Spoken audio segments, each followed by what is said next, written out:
Guys, tingnan nyo guys yung market niya. Yung sa Bollinger Bend guys. Yung sa 30 minutes to guys. Tingnan natin kung 30 minutes pa ba. O 30 minutes time frame.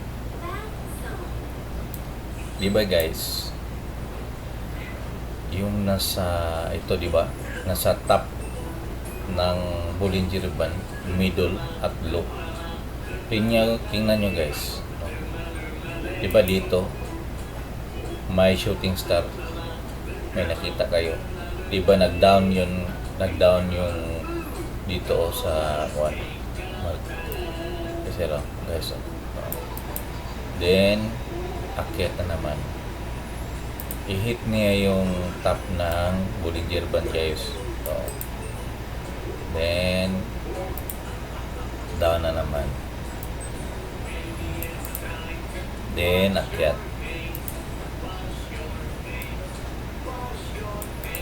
then down. Nag-retrace pa to guys bago nag-down, no? Pero nag-down niya siya guys. Diba? Ranging yung market guys. Ngayon tumaas na naman, nag-bullish na naman, no? May ito guys, ito ang tinatawag na order block. Tumaas na naman guys. Basta pag may ganito kayo makita, order block niya. Ito order block. Taas naman guys. Diba? Ito ang strategy sa Envision guys. Pag matap na yung Bollinger Band dito sa taas, ito, at saka dito sa baba din, yung sa low, o matap yan ang tinatawag na Envision strategy. Kasi ranging yung market, mataas yung win rate dito guys pag ranging ang strategy. Babalik ko yan guys kasi pag tumaas yan guys, diba, ito yung Bollinger Band, yung sa top. Pag tumaas yan guys, pataas yan, at then dito pababa, posibly magbe-break yan guys, pababa ba or taas.